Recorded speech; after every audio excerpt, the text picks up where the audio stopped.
Welcome back, everybody, to another X Factor Safety live stream. Hope everybody's having a wonderful evening so far. Started a little bit early, but again, gotta be able to bring our guests in where we need to and try to get everything on the back end. So again, greatly appreciate it. But without further ado, let me start with our guest. First, we got Mr. Brandon Barlow. I can add him to the stream. And of course, as you know, we love our internet problems that we have here. Of course. So, there you go. I can hear you. I just can't see you on my screen. So it's all right. It'll probably refresh and work itself out. Of course. Why would this work tonight? Of all nights. Of course. There we go. All right. I've got you today. There we go. Okay. All right. So we got Brandon Barlow. We have George Nelson. What's going on, George? How you doing, brother? What's going on, George? We got Tony Taylor. Hey, what's up, man? Can you hear me? We can hear you. And I got Mr. Reggie Waterman. I'm telling you, we're going to break the internet, and I know that's why my internet is messing up right now. So let me rearrange some things and see. Let's see where the overlay is at. You're right here. Brandon Barlow, you're right there. You're right there. George. Ooh, and then bam, there we go. Everybody got their name tag. We're shaking up the game. And again, thank everybody for tuning in to the X Factor of Safety. Again, this is a very loaded live stream podcast that we got going on here. Again, if you see me freeze a little bit, it's because I'm in a hotel and my internet is kind of tweaking. So if you guys want to go ahead and start the conversation while I work on this stuff on the back end, go ahead. What you saying, in a Motel 6, man? Something like I know. He said he wanted to break the internet. He only broke his own internet. Yes.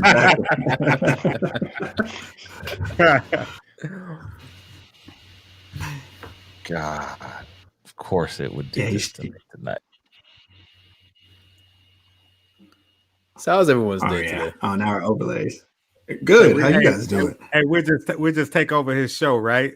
Yeah, we will. That's what it sounds like. Oh, there you go. There we go. Again, I mean, now I got to do this rearranging and shuffling again. Bam. Everybody's there.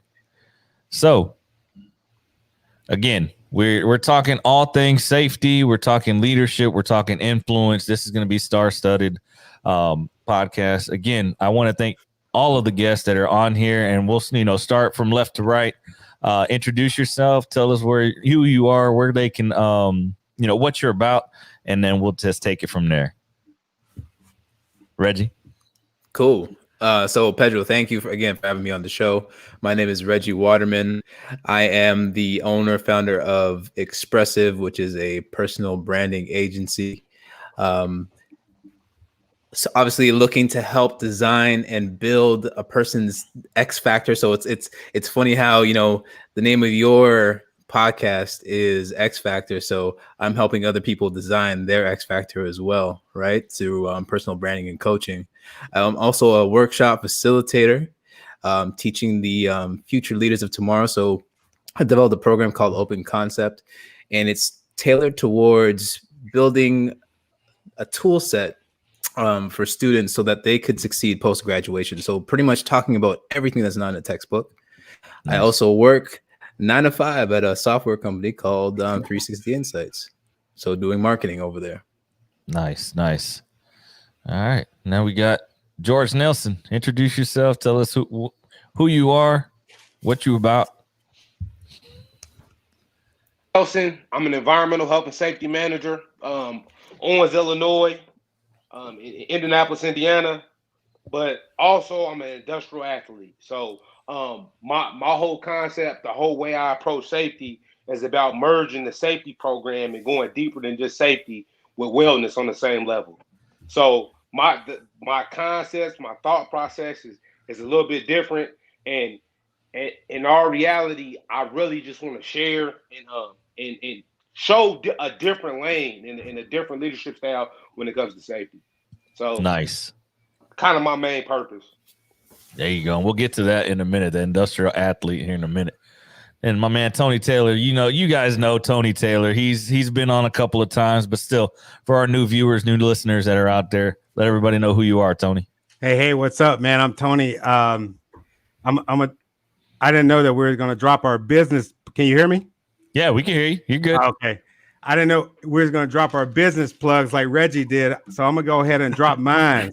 Hey, I work my day job as a corporate safety director, and I work in the construction and general industry. But here recently, probably within the last couple of years, I've been working as a motivational speaker. Tony Taylor Inspires.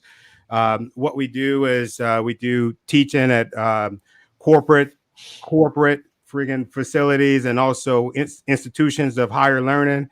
And man, I am here for the sole purpose of inspiring. So if any of your guests want to reach out to me, just text inspire, #inspire at 253-527-6659. Hey, I did it because Reggie did it. So hey, it's all good. You came with the hashtags, Tony. I didn't come with the hashtags. Yeah, no problem.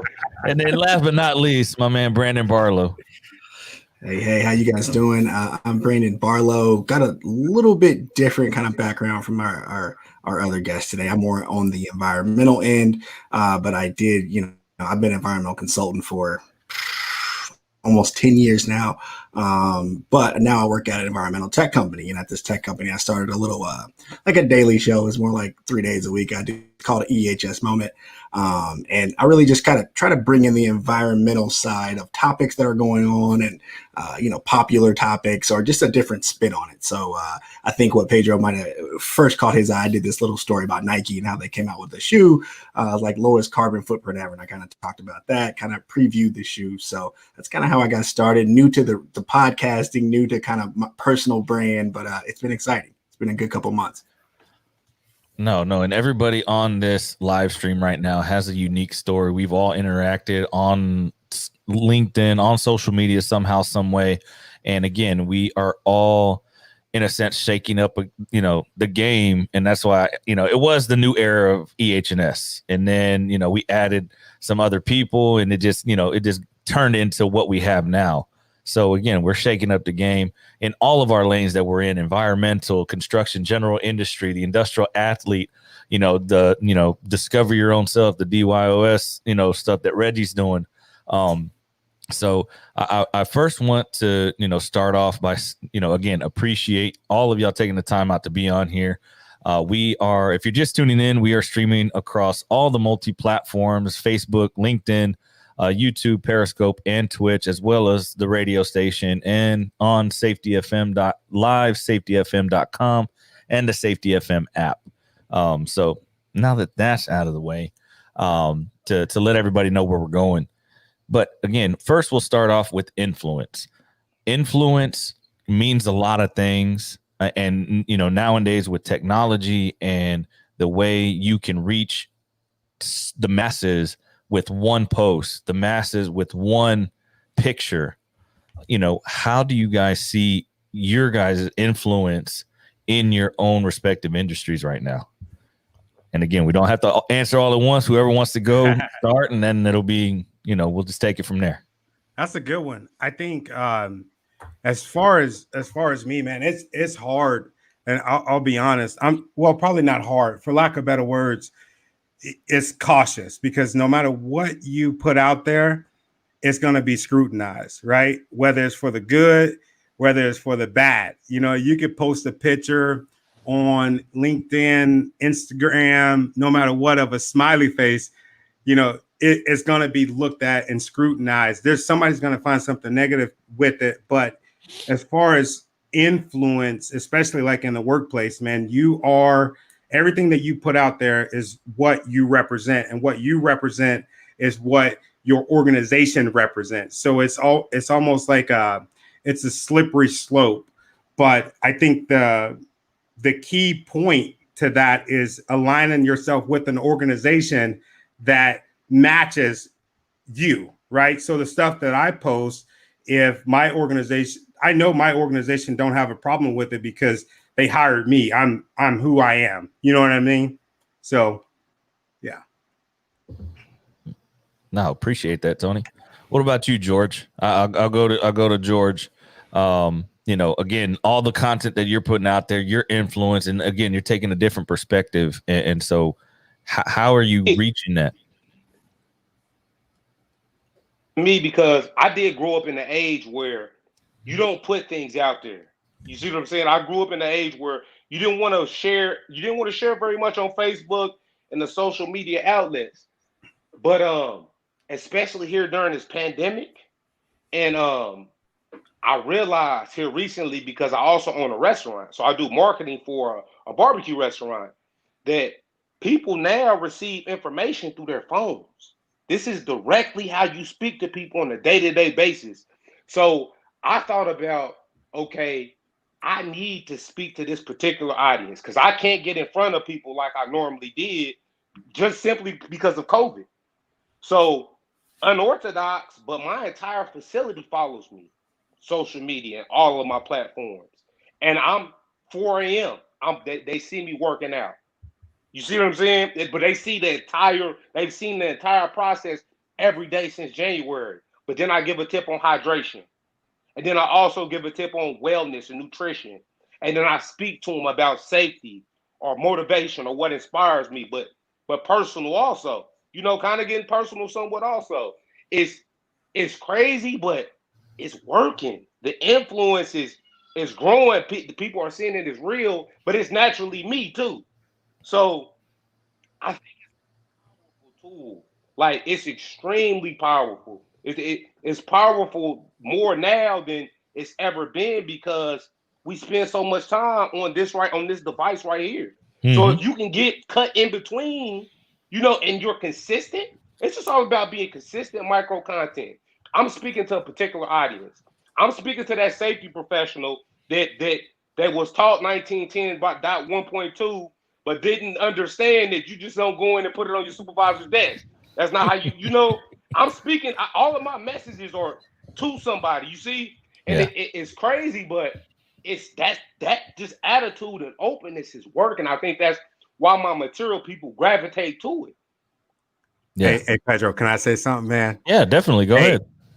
Hey, George got George bars. Let me tell you, man. hey, bars, man. I tell you, man. Since we're talking about social media and content, man, one day I'm sitting on the couch. I'm like talking to my wife, just kind of doing my thing on LinkedIn, and I see this dude run at the screen. He got his hard hat on, the yellow deal, and then I was like, what is this, man? He was animated. I turned it up and I'm like, oh man, he killing it. Then I seen that he was in safety, and I'm like, this is what I'm talking about. This is what the generation before me, this is what they screwed up at. You know what I'm saying? And then I saw he was from Indiana. I'm like, oh yeah, he killing it. But anyway, my bad. Or living we reloaded. Right? Yeah. We reloaded. You know, I know that from seeing him on Facebook, and like you said, you know, the putting his restaurant, you know, business side out there and showing what's going on there. So Brandon, influence again, you know, me and you know, linked up and seen, you know, I seen your EHS moments. I brought you on the show. You know, we had a good, you know, about an hour conversation. How has that evolved in, you know, your influence in the environmental space? It's so crazy because safety and motivation, you guys are way ahead of the game. Environmental is so far behind. So my old co-workers, people that I'm talking to, because I also, you know, I run partnerships at InCamp as well. Like even the people that I'm talking to, like, hey, I've been watching your video. So it's just been a good tool to really connect with potential buyers as well. It's been crazy because I mean, I know you guys don't know me, but I avoid social media. I didn't have an Instagram. I don't mess with none of that. I just kind of stay in my own lane. I did that in college. I'm done. You know, like my mom and grandma got on. So it really got big as I was growing up. And then when they got on, I got off. I was like, all right, this is not for me. But now I'm like reintroduced to like how much I see George all the time. I see Tony all the time. You guys are out here become people that I look forward to seeing every day. And people are telling me that, which is then inspiring me to, I want to give better content. I want to talk about better stories. I want to kind of throw my personality in there a little bit more. And I can do that. COVID helped me let me turn on my camera and just kind of freestyle about some topic that I want to talk about. COVID made that okay. And I just want to run with it from now. Yeah, no, definitely. It definitely took, COVID, and I hate talking about COVID. I dislike it, but it has shown us how we can pivot and how detrimental it is, or instrumental, not detrimental, instrumental it is to that reach and that influence on what we're doing. And Reggie, again, you're doing a totally different type of influencing. Again, you're doing the influence to the youth, and you're trying to, again, discover your own self. Explain to us a little bit about that and how that is impacting your influence.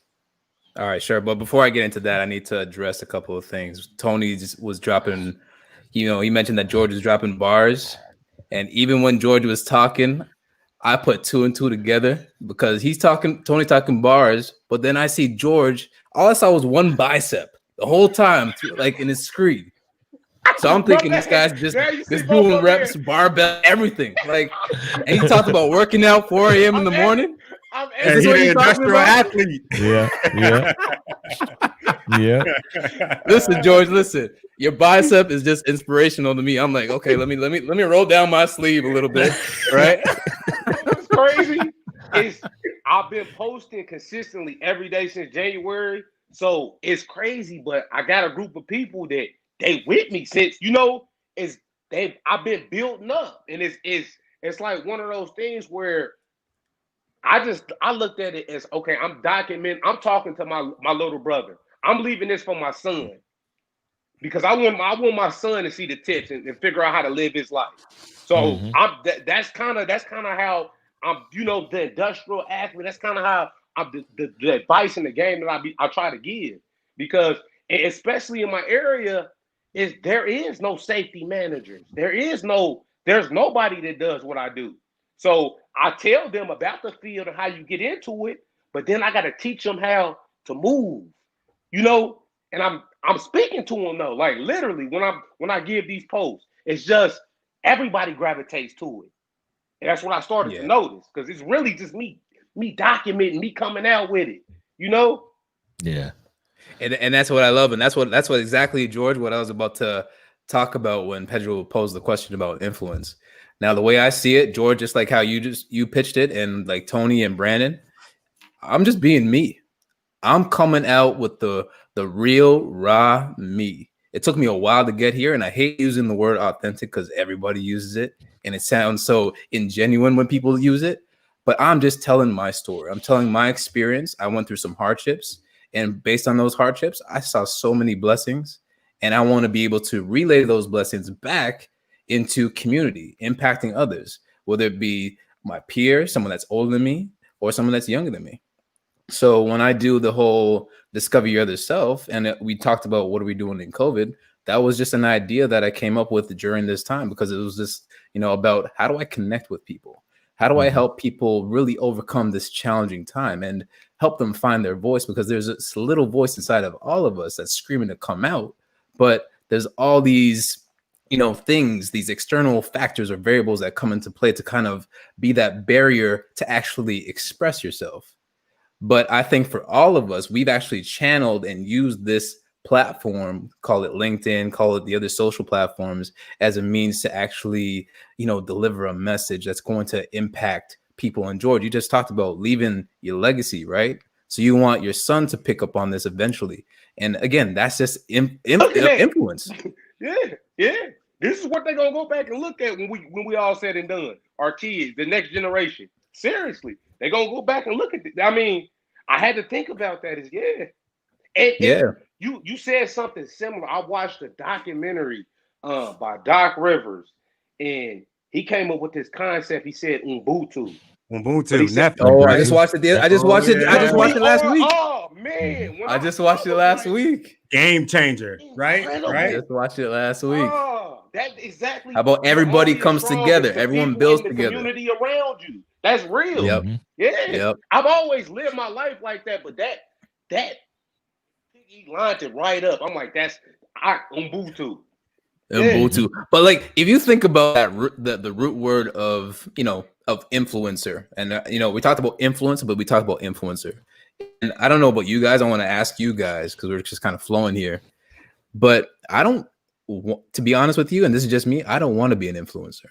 And I'll tell you the reason why. Yep. I'll tell you the reason why. I look on multiple platforms, okay?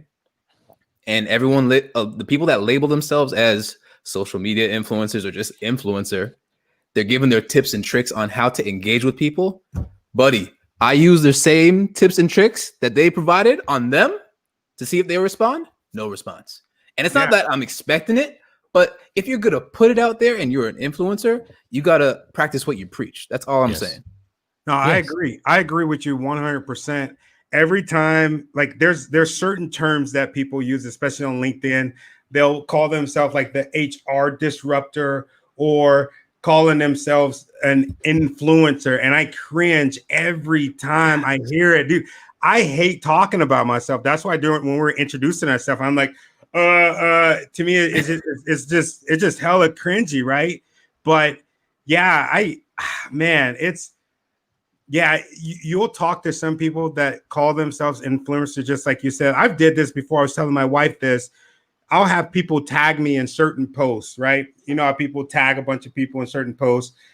Man, we're not even connected. They don't even send me a message and say, hey, how you doing? It's just like it's almost like they're stealing. I feel like they're jacking me. They'll use my name and then I'll send them a message. Hey, what's going on, man? I saw you tag me in the post. Hey, how are you doing?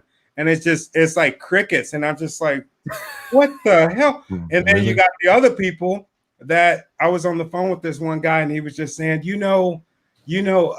influencers, here's my number. I don't respond to all my messages. So I'm not in my messages like that. And I'm like, bro, like, I don't get that. Like last time I checked, you're human, just like I am, just like everybody else is. Like, stop the bullshit. Stop it. It's stop it. You know what I'm saying? Anybody that sends me a message, I'm sending them right back, no matter where I'm at. As long as I'm not like at work in front of my boss, I'm sending them a message. If I don't got time, I'm sending them a voice message. Hey, what's up, brother? What's going on? You know what I'm saying?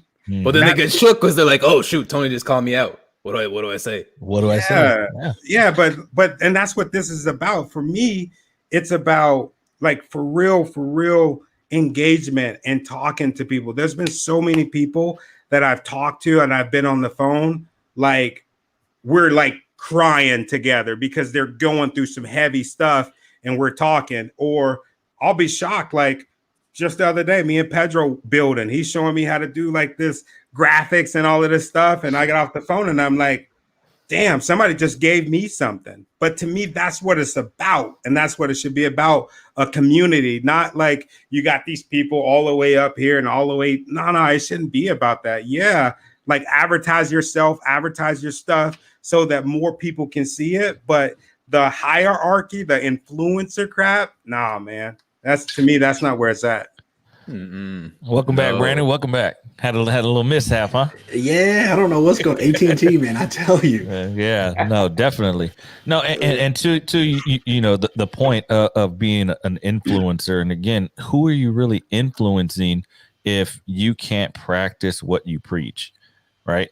What type of influence and what type of vision are you really giving and pushing out there if one of your influencees, somebody that is looking up to you, messages you and say, hey, what do you think about this? And they don't get a response from you.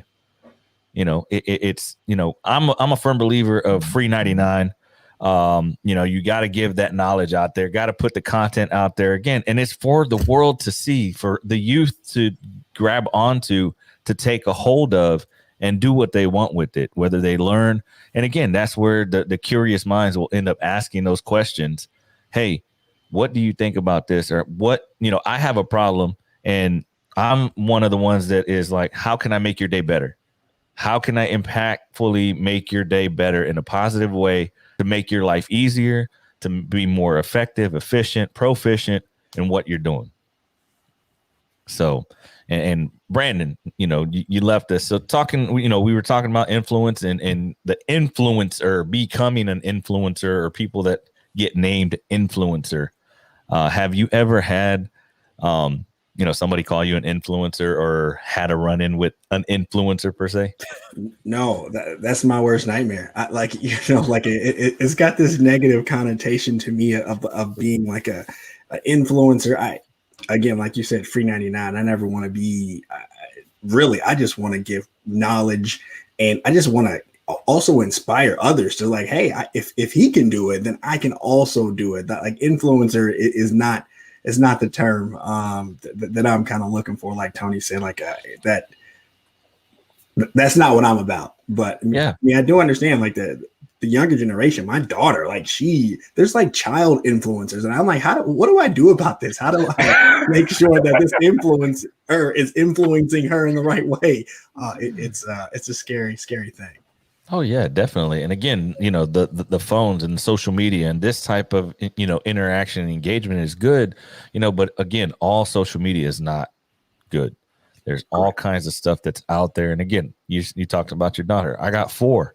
Right. I'm terrified, of some of the stuff that they're watching on TikTok, that they're seeing on Instagram and Snapchat. Jeez, Petra, you got 4 daughters. What'd you do? That's why that boy always working. Yes, 4 daughters. So, and again, that's who we actually do this for. And, me personally, that's, I am away from the family a lot.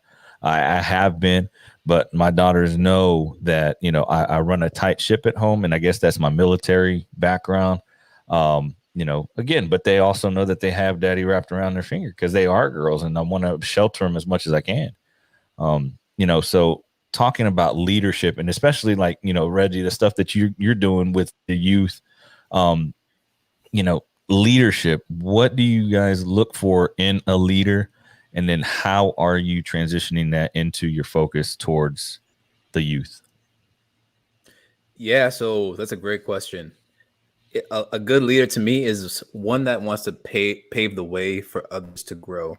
So when I'm thinking about investing into the future leaders of tomorrow, I'm really truly just harvesting them, right? Because at the end of the day, it's building them up. It's giving them the tools. It's giving them the know-how. I didn't really get that coming out like during school or coming out of school. So if I could fill a need, I'm going to do it that would actually add value to a group of people's lives, right? Because at the end of the day, I just want people to succeed in this world. And we talked about having that, service type of mindset. And when you have that service type of mindset, it's just so fulfilling, right? And it's not a competition. And that's why we pave the way, right?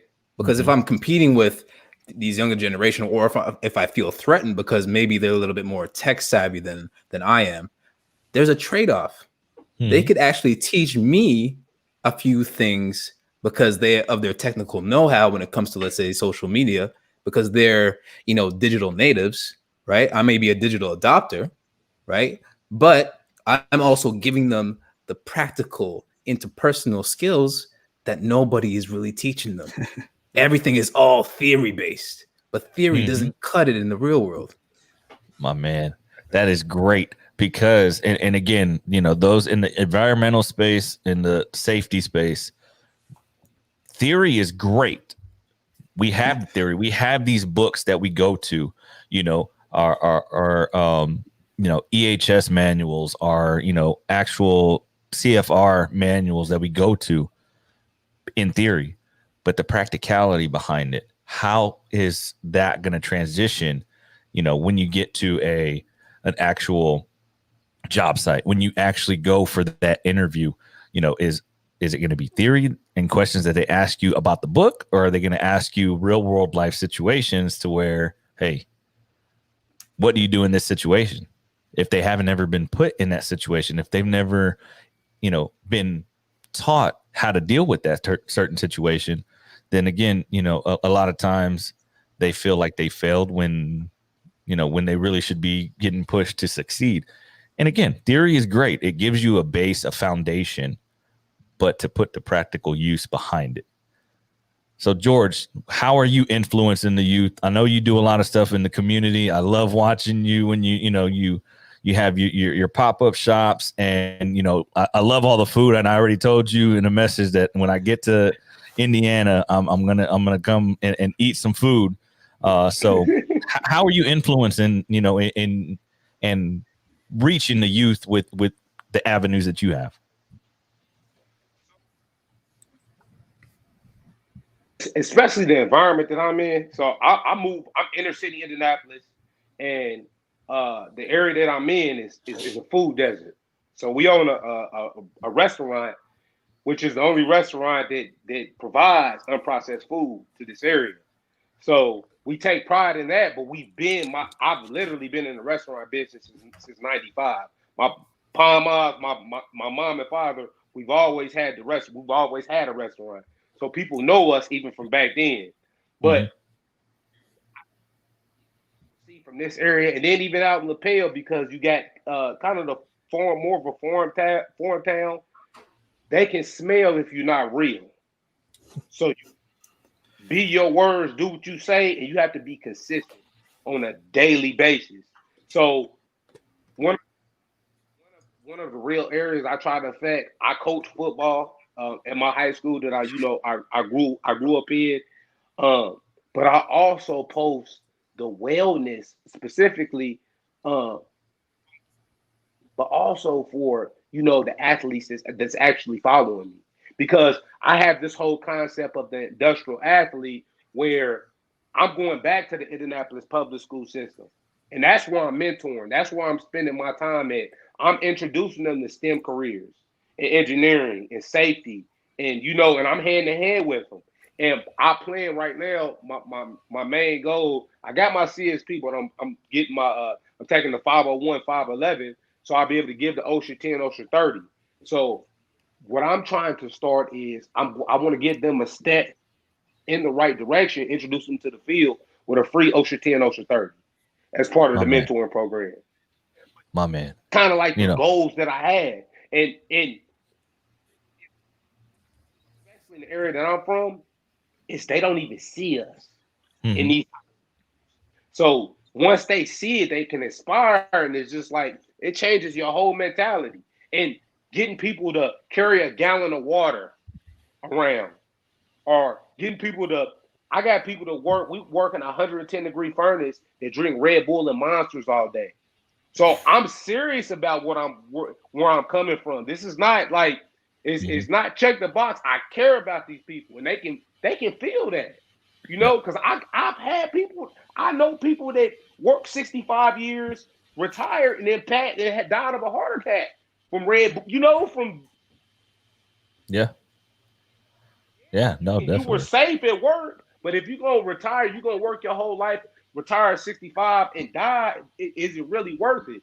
And just you gotta have those type of conversations with people though. I'm that real, and they know that I come from a real place. But I think that type of influence just grows if you're consistent. Yeah, definitely. And then we're gonna reach out to some of the comments. Again, we like seeing that. Mallory Smith says, hey. Jamal Marshall said, preach it, Reggie. Shout out, Jamal. Jamal. Hey, Monica, how are you? Good to see you in the chat. Jamal said, haha, my boy was snatching wigs. And I think he was talking to you, Tony, when you were talking. My man, Redbeard in the house. I like to think of leaders not as people, but as ideas. And again, you have good ideas and good, what he also said is principles. You have good principles. Those can lead you very, very far. Appreciate it, Nate. Jamal said, thankful that this panel is tackling this crucial topic. I hope this spreads far and wide across the platform. Way too many dubbing themselves influencers with no true servant's heart. Preach, amen, brother. Yeah, amen. For sure. And again, it definitely is one of those to where we're not doing this for our benefit. And I put a post out there this morning that said, our greatness doesn't come from what we do, but from the positive impact we leave on people.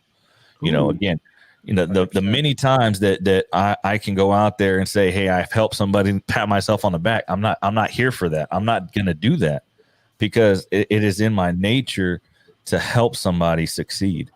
You know, it is in my nature to bring somebody up, not beat somebody down and hold something over their head and say, hey, remember when I helped you out? No, I'm not about that.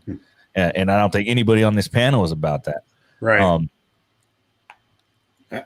Nikki Barlow says real life conversations. That's my mom. Shout out, Mom. Shout out, Mom. Miss Barlow. That's awesome. Mommy. One, George, the restaurant is a freaking staple. 34th and College. I'm from Indy too. So yeah, we got to get together because I want to do the same thing on the environmental end because like I'm starting to notice that people, like even the kids that, you know, in our neighborhoods are not even thinking about a career that literally is going to be on the rise until, I mean, every company is going to have to start thinking about environmental impacts. And now is the time to really get in. So I really want to, you know, give back as well to you. So we got to get together, bro. Me on the west side of Indianapolis, I went to Cold Springs Academy as an environmental magnet. Yep. Like, I didn't even realize that even growing up. So the seeds was planted in me early. Now that I even look back, so like I was just like, man, no, we really need to get together because for sure. Pick my brain about this lane all the time, and I tell them, look, it's wide open, and it's something that because a lot of times, especially the kids that I talk to, they're scared of the chemistry, the math, the physics, the classes that you gotta take to get through these type of programs. But I told them, look, I barely graduated high school. You know, you can do it. Like you just gotta sit down and execute. It's a mindset when you're going about it. Exactly. So, if I can do it, you can do it. That's what scares them though. That's what scares them away from the STEM field. Honestly. Yeah. No, you're right, man. I think y'all kind of from the same area that I'm from. I'm from Gary, Indiana, and where I grew up, and I can only speak for myself, but you know what? I can probably speak for the majority. I grew up looking up to the dope boys, right? Looking up to the dope boys, thinking that they were the ones that's making all the money, right? They were the ones that's making all the money, and they were. But I wasn't necessarily looking at the people that were working like the 9-to-5 jobs, working in safety. I didn't even know that safety existed, right? I had no idea. And that's what I think was beautiful about social media and, you know, all of us having this platform is we're speaking and letting them know, hey, you can live a better life. You can have an freaking damn good life without resorting to all the other BS. And that's what I try to kick daily on a daily basis, whether it's my cousins, whether it's my nephews, like you don't have to live that life. This is what I'm doing. This is the route that I went. Not to say that, you know, the route that I went was the best, but I mean, it's better than most, you know what I'm saying? So I love that, man. And I think safety is an awesome profession that not a lot of people know about. They have no idea. Specifically too, because like for me, I was the first to go to college. So just going to college, any degree was, you know, it was a success. But what I've seen is like a lot of my friends that went into the college for, you know, some communications, criminology, some, you know, some of the various well-populated fields, they ended up working at Starbucks afterwards. Yeah. You know, like, I mean, just real. And it's just like, I couldn't afford to go to college and not execute on a degree. You see, I need to go to college and make above 50, 60,000 after I got out of college to support my family, you know? And I tell them, look, even if this is not your passion, use your career to fund your passion. Because that's reality. With this type of money we make in these careers, you can put a little bit away and like really build something. Think of 9 or 10 of us, safety professionals, all going into the same field, all making that as a collective. You know, that's powerful. Yeah. You can pull it together. So that's just the type of, you know, mindset that I'm trying to instill it even in my kids that I coach and, you know, I mentor. Right. No, and Reggie, you know, again, you being from Toronto and you know, being there, you know, on the other side in Canada, you know, what type of stuff and you know, obviously the do it, you know, discover your own self.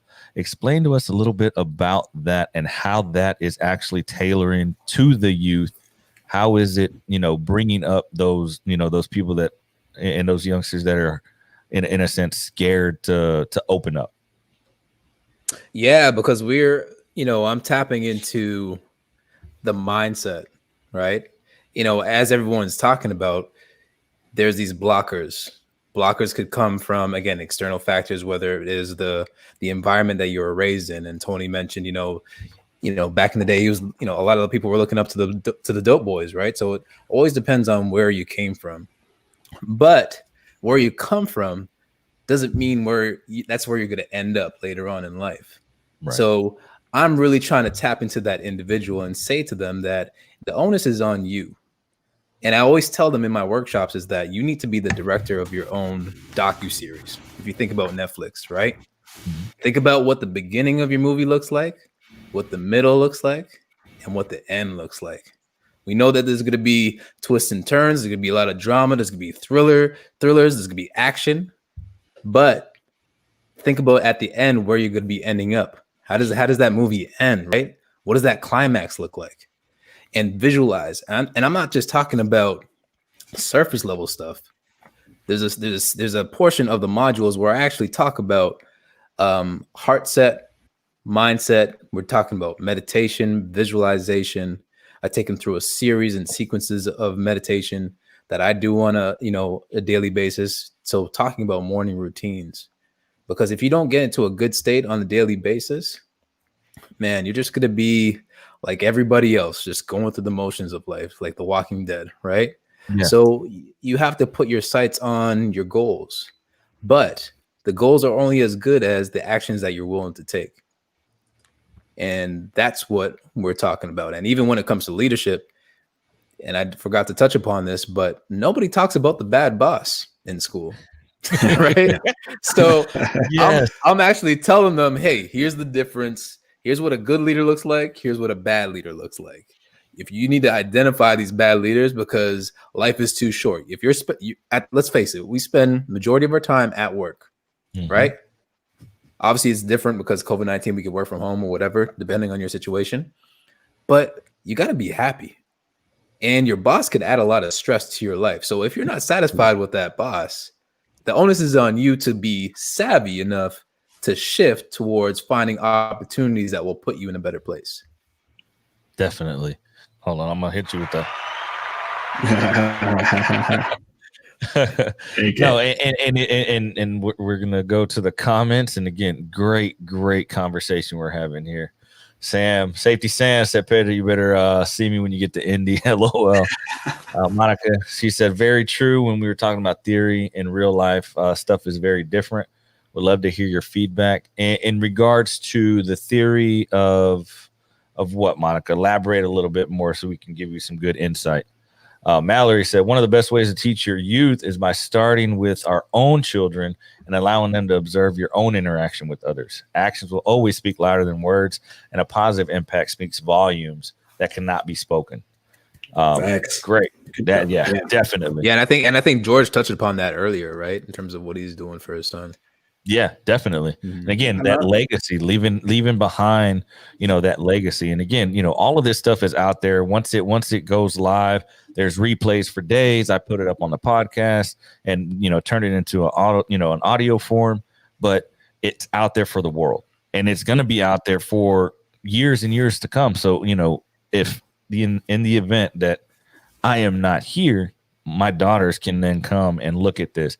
Other youth, their kids, my grandkids can come and look at this and see, hey, my grandfather did this, and it's just great to be able to have such a good conversation and impact. Again, I use the word impact, not influence, impact. Yeah, no, definitely. Check this out. I'm in the kitchen. Hold on. Don't mean to interrupt. Mrs. Barlow said, everyone has a different story. You make it happen with determination. I was lighting up the chat. I love it. I love it. She as before. Sorry, Tony. But like you talking about teaching your kids, like I'm. This is the woman who raised me. Will support me at any moment, anytime. I've always had that, and that's the kind of support I give my daughter because I learned from my mom. Like that's the pass down we want. Mm-hmm. Definitely. Uh-oh. Shane just got out of church, but he's about to be back in church right now. You're about to hear a new sermon, buddy. I see him in the comments. Oh. There it is. It's extended. Church has been extended. There we go. There we go.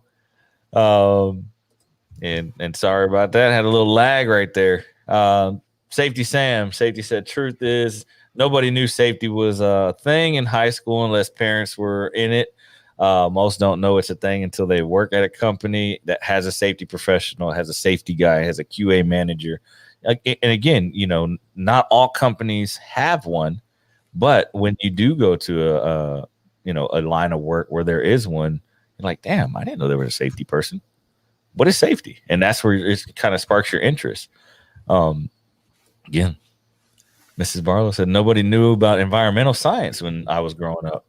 And again, and then, you know, Brandon, again, she pushed you and she was your number one fan, and she raised you to be, great. And here you are, doing your EHS moment. So I want to kind of step back a little bit and say, and ask you guys, who was your biggest supporter growing up?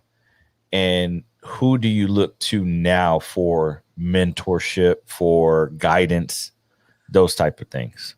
I'll go for that one. I know. Well, when I was growing up, man, it was my mom's, and I'm not just saying that because she's listening right now, but straight up, it was my mom's. I mean, it was, and don't get me wrong, man, she put me in check too, because I was wild for a little bit, but it was my mom, and even still, to this day, that's one thing that I tell my kids is, nobody is above reproach, right? Everybody needs a mentor. Everybody needs somebody that they can go and have counsel with. I'll call my mom still to this day at 37 and be like, hey, what do you think about this? And she'll be like, yeah, you messed up, right? you messed up. That's not the move. So definitely my mom then and my mom now, and man, having so many aunts and uncles at any given time, man, pretty much anybody in my family, but definitely my mom and aunts and uncles and grandmas, Mm-hmm. What about you, Reggie? I'm gonna be like Tony and say my mom. My mom gave me that spiritual foundation. Talk about God and the importance of building that relationship. And for years, I was just like, nah, mom, like, you're just talking too much. But as you get older, you realize the importance of how that relationship will actually transcend you and prosper you and shape you. In terms of like work ethic, I would say that I get that from my dad. Because he was just a workhorse, retired at an early age, 55, and he just put the time in, man. And like visually, like him and I didn't really talk about life too much. It was more about like education, but outside of education, it was just very surface level. But the observation and what I seen from, and this is why I can relate back to what George was saying, when we're actually seeing it, that exposure of how they operate, that influences us to a point where we're going to take that DNA because it's already in us, but we're actually put that into action. In terms of mentors outside the family, I've been blessed to actually have a couple of good leaders, and they've given me opportunities to actually excel. They threw me into the deep end where I've always felt like I had no place, but without those experiences, I wouldn't even be here today. Nice. What about you, George? My mom and my father. My mom, man, she's worked 15 years FedEx Kinko's and operated a restaurant. So she worked that to just keep the the insurance and, 9 to 5, but she always got off and clocked right in. So that always gave me that mindset of use your career to fund your passion. You always have, that type of thought process. And my dad, man, he's me. So he's another me. I'm my dad. Like the way that I talk, my mannerisms, the way I can obsess over things. And I just think for him too, he a lesson I keep this hashtag is hustle while you wait. It's kind of just like do what people love, own it. Don't never be a victim. So I always went it with the mindset of, okay, I may not get the opportunity, but when I do, I'm gonna be running hard. I'm gonna go at it hard each and every day because I know that's what's in my control. And I think eventually, things are just gonna play out and do what they're supposed to do. But he is still that type of mindset in me. And we close, man. Me and my father are real close. So definitely mentor. And what are you about to do, Brandon? We know your mom. Yeah. Family and friends just have a way of keeping it real with you that really not a lot of people can. So like you said, Tony, your mom was like, yeah, she was she steered you in the right direction. She kept you in check. And that's exactly what I lean on my family for. So I got to go out to family. And I also always seen them work really, really hard. So my cousin started a business, now he has his own restaurant here in town. So like just watching people in my family always, do things and work and make a difference and change people's lives. I just really wanted to follow suit. Nice. It stood out. I mean, besides my father, my coach Mickens, Arnold Mickens, and I think this is where I get it from, and I've used it even in safety. Every piece of advice he gave to me, he broke it down into like a football term, or he broke it down into the game of life. He always preached, football, but he always connected it to the game of life too. So any message that he dropped was a football lesson, but it was also a life lesson, like at a hidden layer, if you really read into it, and that's always stuck with me. His messages and just the way that he goes about things and the way that he explains it, because I just get it. It's weird. I'm one of those guys where I get it when you explain it to me like that.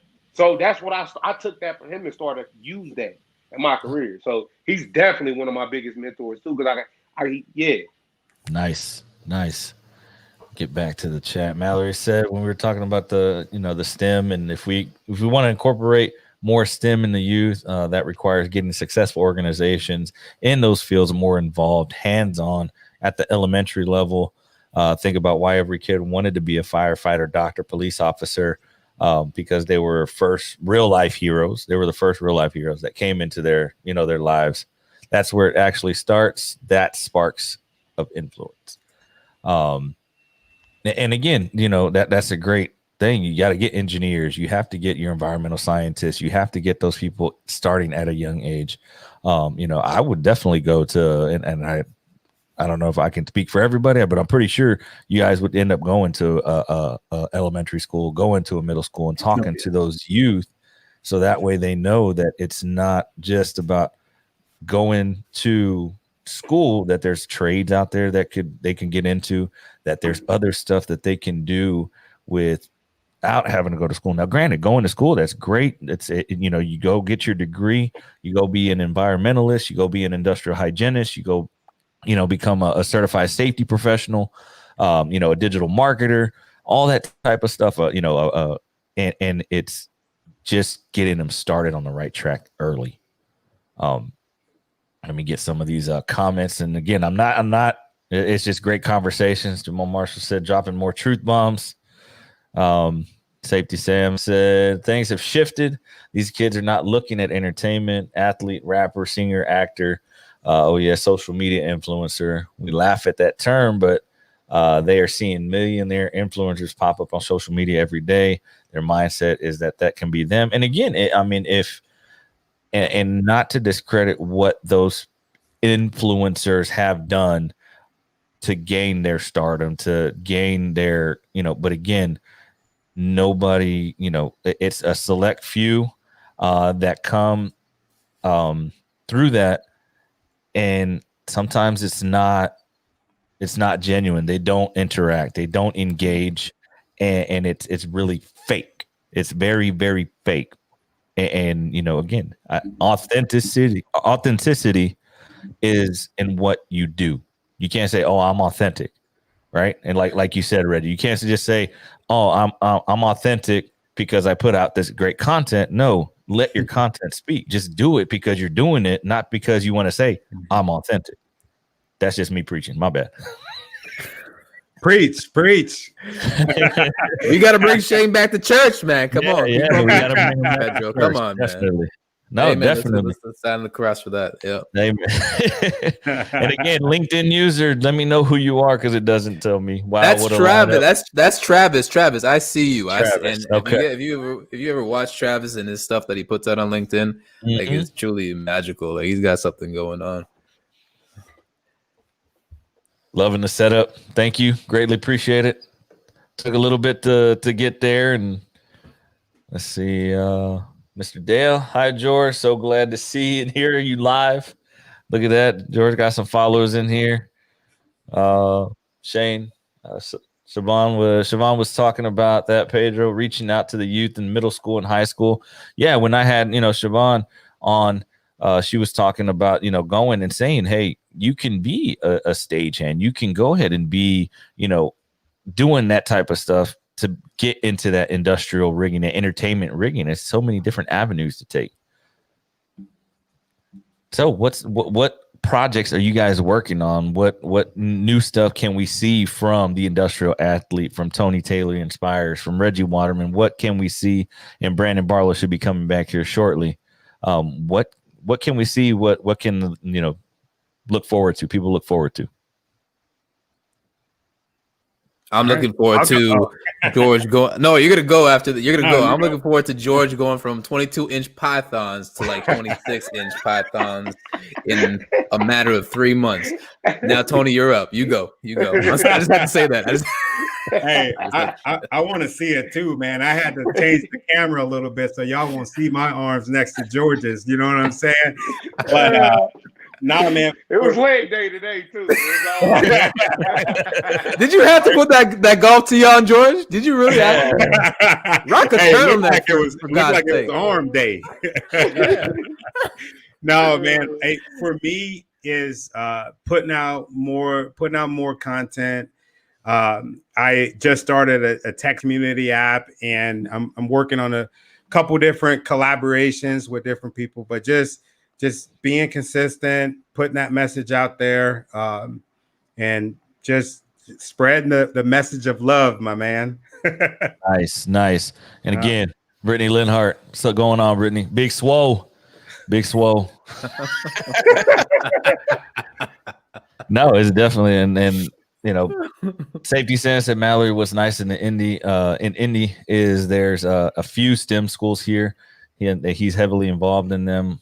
What is it? Skiles Test School of STEM Elementary, where we're starting a boxing program before COVID.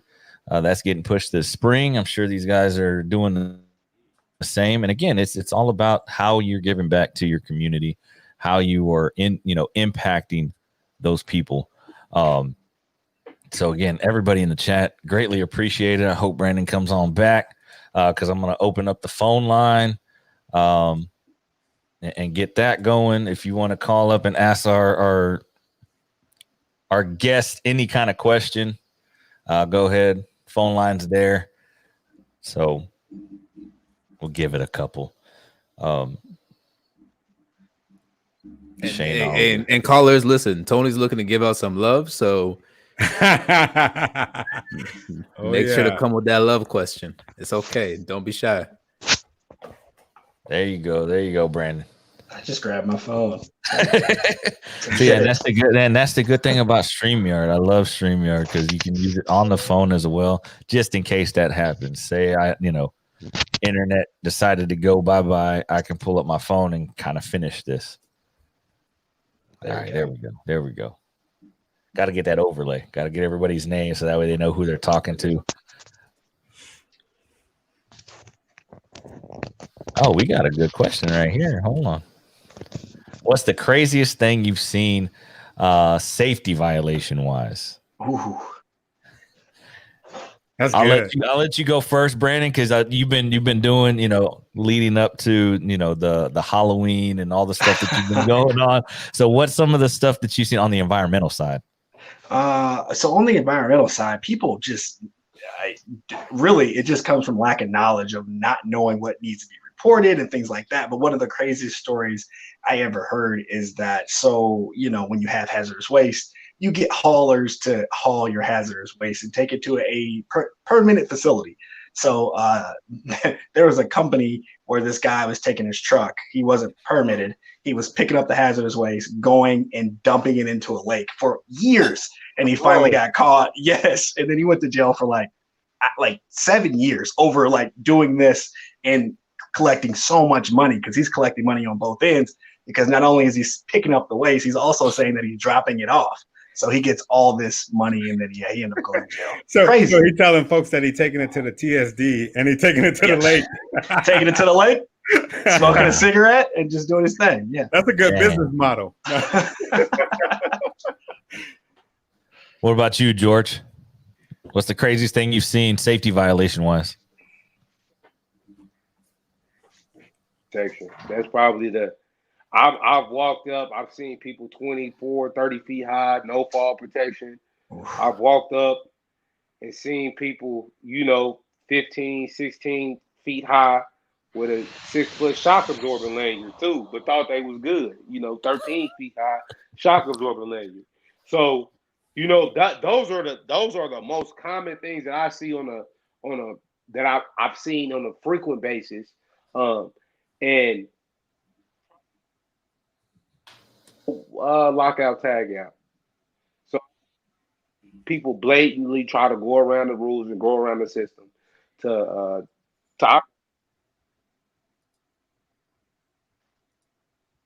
Got you. What about you, Tony? I see everywhere too.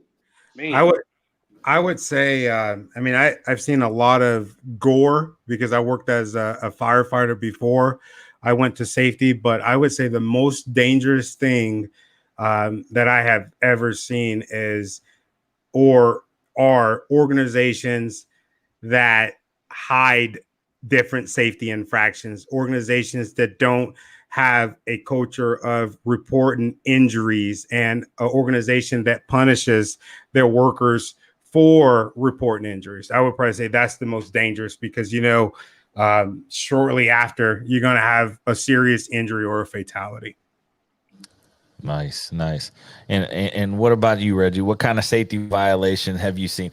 And again, not being from the safety side, out in public, anywhere that some construction sites that you might have seen, what's kind of the worst violation in a sense? And again, you have a bunch of safety professionals. We got you. We're going to kind of mentor you. I know. This is why I'm a little nervous about this question, because this is an education lesson for me in the world of safety. And I appreciate you guys for, throwing me your knowledge on the subject. And to be honest with you, it's crazy.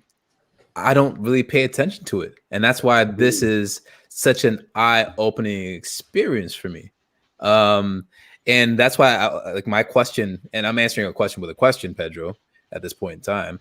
And I'm going to ask the group, what is the most common safety infraction that you typically see? And I know it might be different across various streams, but this is, again, education for me. Yeah, no, definitely. And I'll take that one. And, in any industry that we have, whether it be construction, general industry, maritime, agriculture, right? There's certain PPE, personal protective equipment that, we have. And a lot of times you don't always see the person using the right PPE, the right personal protective equipment. They don't have the right harness. They don't have the right glasses, the right gloves, the right hearing protection. So that is one of the easiest to let slip, but one of the most frequent that people, tend to go by. Okay, cool. See, I never knew that. Now I know.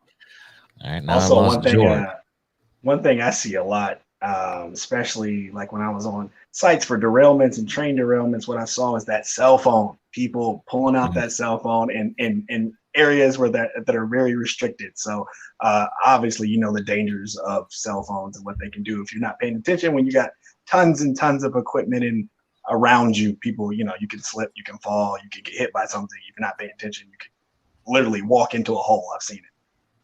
Okay. Yeah. And I know you've seen that right there, and Jamal said, "The Lord bless Brandon's Wi-Fi." And again, it's everybody's Wi-Fi because again, this is online, StreamYard, and everybody's pushing out everybody's video at the same time on their feed. So sorry about that, people. But hey, and Mrs. Barlow said, Jamal Marshall, yes. And then this is a good question. Y'all have any people give you lip when you had to deal with or try to mitigate a safety issue? Oh, yeah. All the time. Again, somebody doesn't, I've always done it this way for 20 years. You don't know what you're talking about. Those types of things is definitely, they're going to give you lip until they understand where you're coming from and why you were telling them those types of things. I was going to say, and I think this is just what I believe when I go in those situations. I believe that the reason that they're giving you lip is because safety has such a negative kind of connotation to it. Most safety people, or at least the safety people from back in the day, they're so aggressive or it's time for you to get in trouble. Like I was told when I first got into safety, if you're not writing people up, then you're not doing your job, right? And I think that's the mindset that a lot of people have. So when you walk up to them and you tell them, hey, man, this is just what I do. Hey, man, I care about you. I see that you're 20 feet up without a harness on. They're like, whoa, why do you care? And I just reiterate, hey, man, I care about you. Mm-hmm. I don't want you to drop to your death. I don't want to call your wife or call your mom and tell her that you negated to put on a harness and now you're dead. And then they're like, oh, man. That was real. All right. See you later. You know what I mean? Yeah, definitely. Yeah. It's hard to combat that because I've literally said I'd rather see you at home than in a body bag. Like, and I think a lot of times it's crazy. Either people have the bulletproof mentality or they don't think about it in the moment. But little things like not wearing your fall protection properly can be your life. Mm-hmm. Not looking both ways at an intersection, you can lose your life in my facility. And it's not a game. And these are basic. The things I'm talking about are basic. This is basic, the blocking and tackling the safety. But I think a lot of times that gets looked over. Lockout, tag out, confined space entry. Those things, and those are all connected to choice. So no matter what engineering controls you put in place, if they're not doing the right thing each and every time, those don't work. Yeah. And it's always that piece that you really have to dig home because in our reality, the game of life is about choice. There's an element of risk to everything that we do. That's how we survive. So, I lean on though, with safety and just getting people to, connect to the why behind those standards because it doesn't get broken down sometimes, I don't think people are connect with that. Right. Safety Sam said, most common I see across every industry, hazard communication, no labels, SDSs. That's a big one. Shane said there's a church near me with a $5 scaffold and 1 2x6 on the top. Shaking my head. Monica said, I've seen people driving and looking at their cell phone. I stay away. Great. Do not text and drive, people. Okay, do not text and drive. Mallory said, what stereotypes do you struggle to overlook when you see a female on the job site, either from personal experience or by working in the environment? How do you overcome that? What is your approach? It's a good question. Yeah. Go ahead, Reggie. What stereotypes do you struggle with to look at, and again, it's job site, but we're talking all around, different jobs. And again, you bring a different aspect.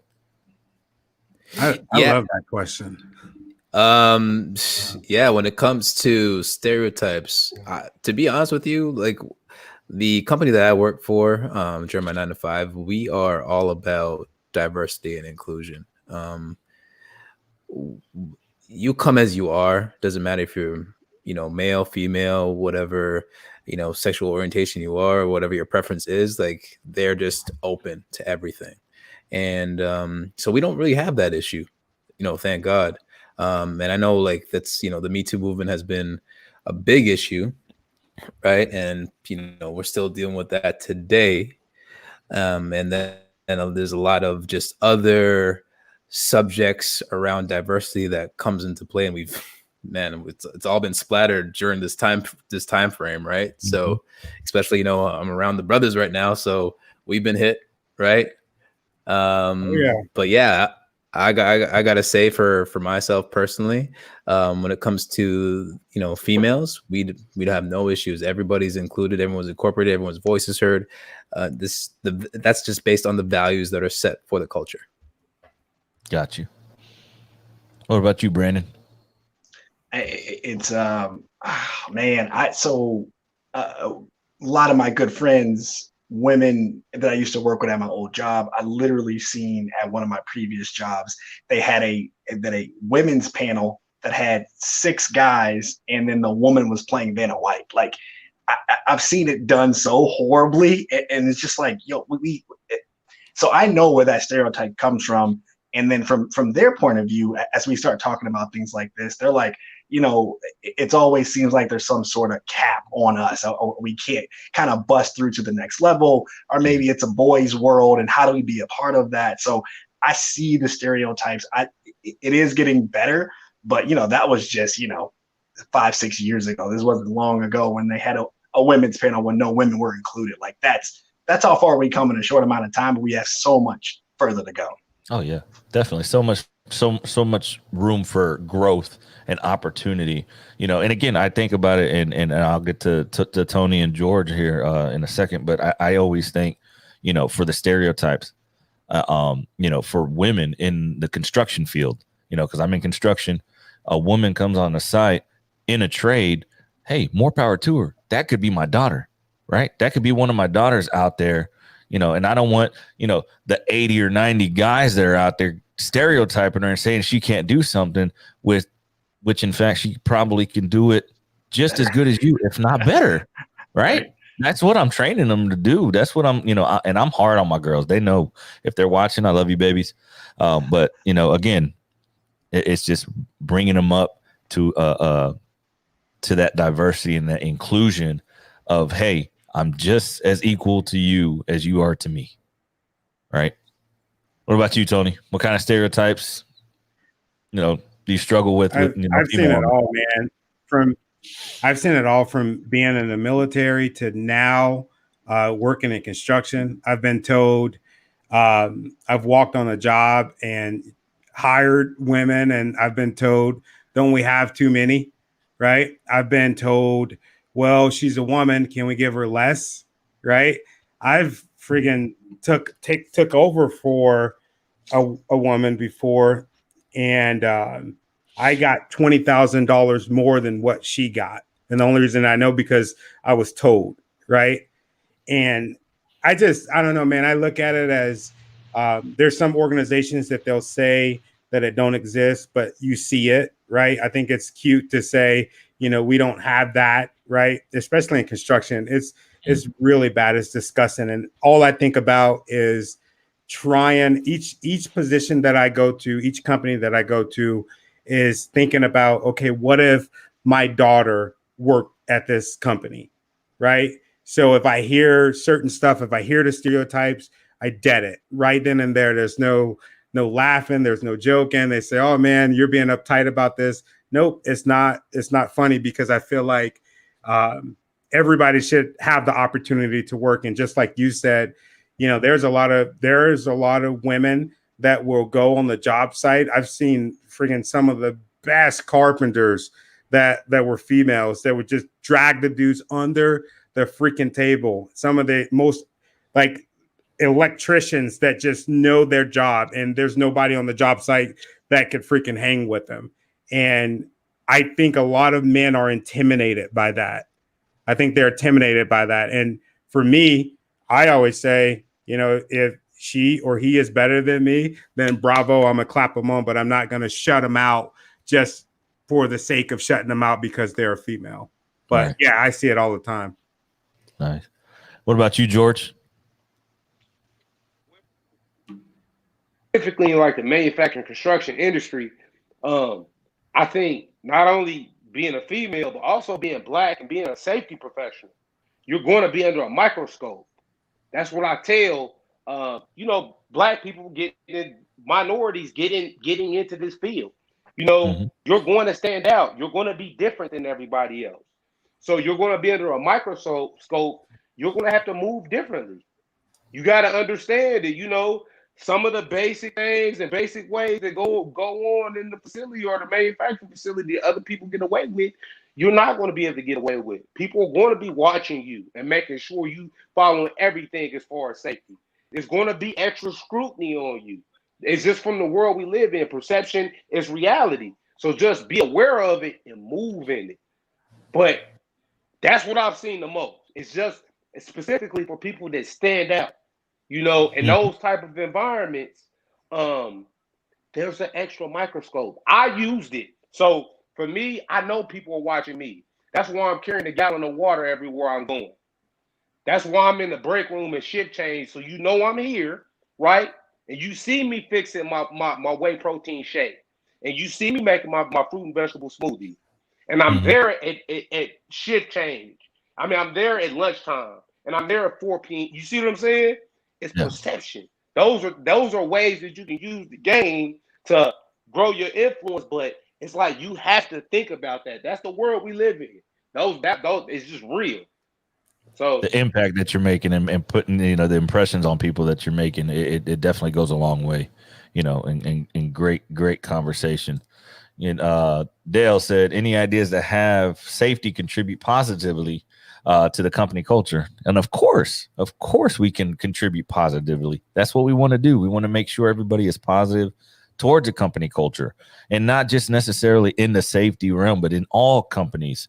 And I don't know if Brittany's still on, but the work culture consultant, again, that's what we do. We try to make sure that everybody is included in that culture, that company culture, to make sure that there's a positive message, to make sure that there's growth within the company, and weeding out those bad leaders like we had talked about early on. Mallory said, have any of you implemented a safety reward program for catching someone following safety protocol? For instance, handing out gift cards or free lunch or gear tied to the safety protocol they are following? Don't answer all at once. I was trying not to talk so much. I was letting somebody else do it, but I feel like I don't want to dominate the conversation either. I've dropped off pizzas to job sites for folks. What I'll do is I'll get text messages quite a bit, from different folks. Hey, Tony, what do you think? Does this look good to you? And I'll be like, oh man, thanks for hitting me up. Then I'll go and take them a pizza or whatever. But definitely, I think that's important to reward the positive behaviors and pay attention to some of the negative behaviors, because if you don't give that positive affirmation, then it's not going to happen. Nice. Safety professional, you walk into a facility, you trying to grow your influence. I don't send my safety updates or my programs out just by themselves. I sent them out. I started by sending them out with a cup of gumbo, and they ate the gumbo and read the message, and they started to, all of my messages that I got on a regular basis. They got the first one, and it was just like, okay, they started to understand what was going on, and they read them, and then I got that impact. But I tell you, one program that I did, it was great, and it really didn't even cost that much. It was called Catch the Rabbit. So initially, I came into the facility. We had a hard time peer-to-peer holding each other accountable. That was the issue when I came into my facility. What was it? on a daily basis. It'd be the plant manager, plant engineer. It'd be one of your peers, but they'll be doing something like they wouldn't have the earplug all the way inserted, or they'll be wearing regular shoes versus steel toes. And if you caught the rabbit, it'd be a different one every day. If you caught the rabbit, you got the gift card right then and there. The rabbit had the gift card. He gave it to the employee. Told him thank you. If you didn't catch the rabbit, you just protected your fellow employee. Well, people, you couldn't step in my bulk area and I have a high visibility desk. And to this day, you still can't. And certain things that they call out is just like they became more comfortable with just calling each other out after that. Because I told them, look, if you can call out the plant manager, why can't you call out the person working right next to you? You know, if you your supervisor, why can't you? And these are the rabbits that I'm putting in these positions. So that anxiety kind of went down somewhat, and we got better. Nice. Shane said yes, ma'am, and he was replying to Mallory. Now with the mask, he handed a bunch of 3M 400 series safety glasses and 100, that are 100% anti-fog, bunch of gift cards, love catching people, going out of their way to do, doing good. Because again, it's not always about the negative. It's about reflecting on the positive, how they're doing positive, how they're interacting with somebody. And then if they're, like George said, the peer-to-peer, if you're able to hold your teammate right next to you accountable, hey, put your glasses on, I want you to be safe. I want you to go home. Just like I know I got to watch out for myself. I'm going to watch out for you too. Then you're able to, go above and beyond. And that's great right there. Mrs. Barlow said, I'm glad you brought that up, George, when you were talking about the, being under a microscope and, being different in the communities. Uh-oh, somebody's ringing in.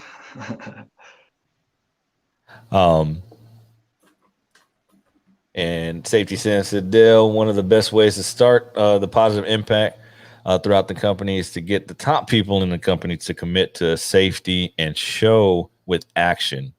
And again, they got to believe in it. Just like anything, that you do in a company, you have to believe in it. So speaking of top leadership, and again, we've gone, an hour and 24 minutes. And again, it's good conversation. Those that have been in the chat and they're still here, greatly, greatly appreciate it. We're streaming across all platforms.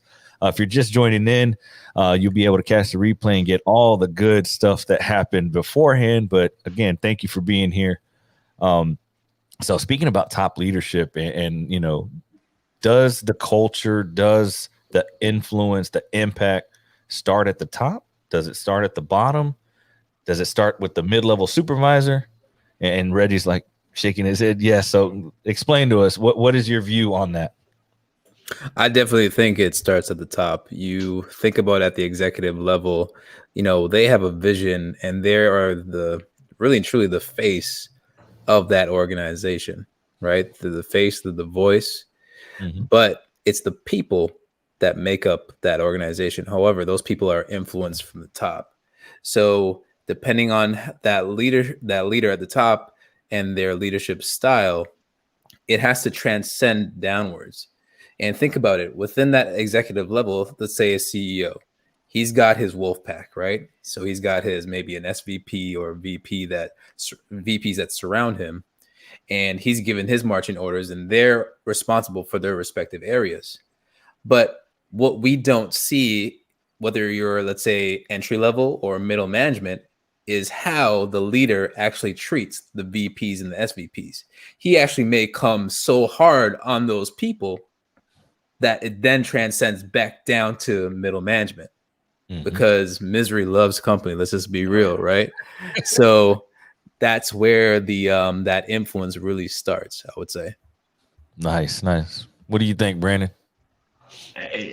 I'm with Reggie. It has to come from the top down, because if it doesn't, because there's only so much you can do if you don't have buy-in from the top. I guess you maybe could band together and kind of do things in spite of leadership, but that can, again, only get you so far. It's got to come from the top. You got to have buy-in. No, I mean, you can get the workforce if I'm a new employee and I have a big impact on the people around me. I can say, hey, we're going to go on strike. We're not going to work. Look at Pedro's trying to start a mutiny, aren't you? Huh? That's what you're trying to start. No, not me. I would never do that. Pedro, the organizer. Yeah. We're no, the people. Yeah, exactly. And I say that because I started, out in the military, and then after that, I was a worker before I became a safety professional. So I know being in that, the new guy trying to get something to change, but again, the mid-level manager has his marching orders and it doesn't go up. And that information and that line of communication from the lowest guy on the totem pole all the way to the executive, the CEO, the president has to be there. And I like how you said that, Reggie. It transcends from the top down as well as the information should be able to go and transcend right back up. You're right. But there's one thing I forgot to mention. And again, I want to make sure that everyone has their say on this. But there's this one little piece too. If you are in, let's just say, middle management, and you're not the executive level, you have also the opportunity to take accountability as well. And what I always preach is that you could actually create a culture within a culture. So if you're managing a team, remember, as a leader, you have that right to kind of set the tone, regardless of what's happening on the outside. And I've seen that in other organizations that I've, been in, and I was managing teams. I always said, whatever, toxic environments out there, we as a team, we're going to function this way because this is our culture.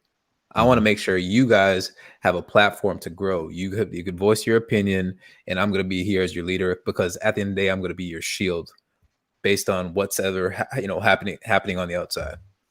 That's that servant leadership in you, Reggie. Yeah, definitely. No, and getting to George, do you think it starts at the top? Can you do it from the middle level supervisor? Can you do it from the bottom? Because I've been in positions where you have all these responsibilities, you have all these things that you need done, but you have no direct reports. And you have no budget. There is no money to get any of this done. So everything that you do is through influence. It's through, everything that you do is through influence. So I think you can. And in some positions, especially the safety professional space and safety specialists coming in, you have to.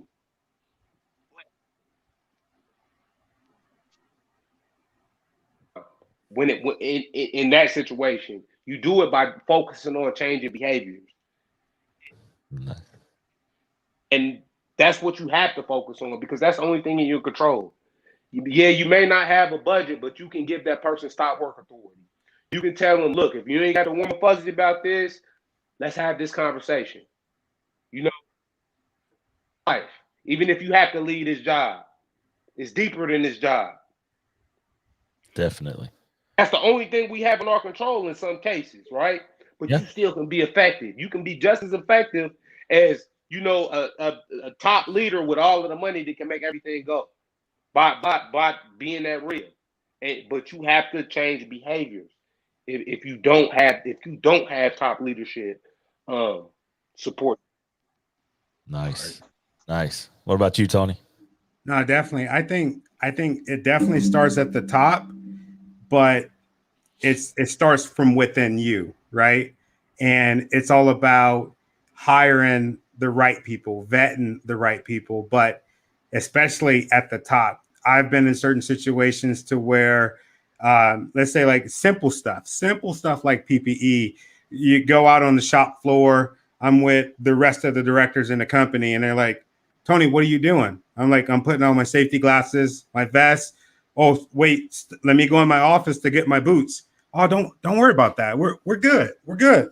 Why are we good?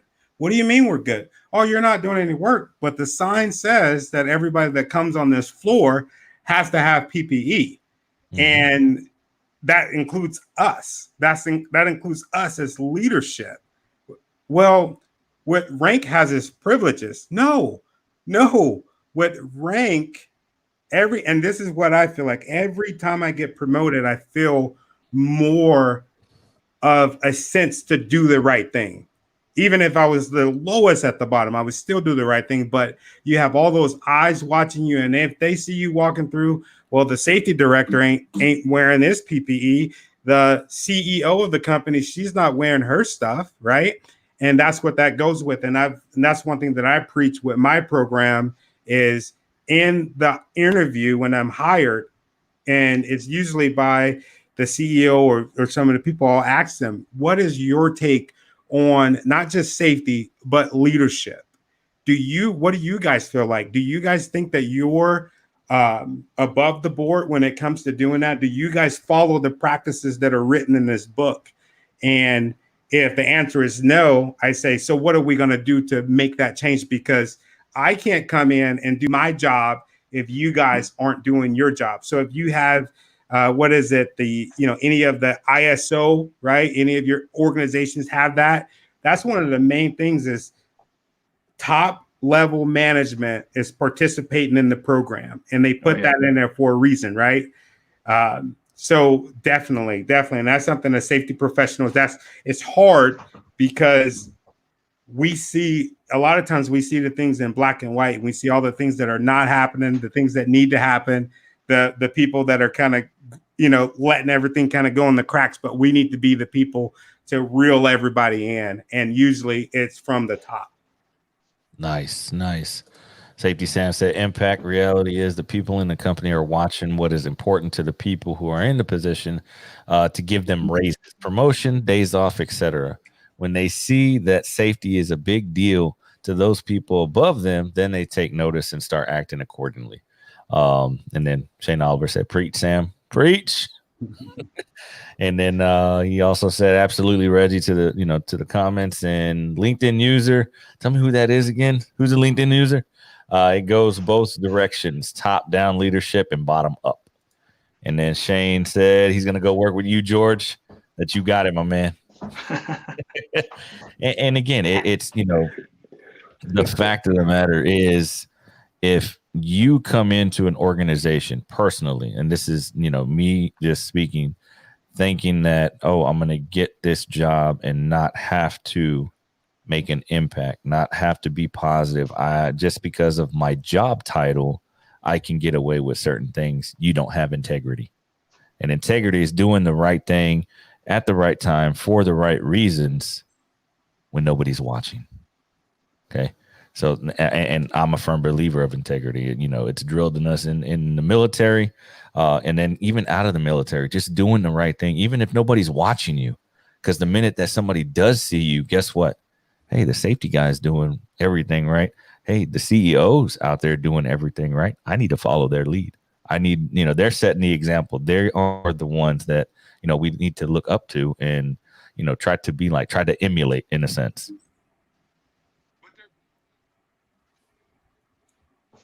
I tell my safety professors, like my mentees, like,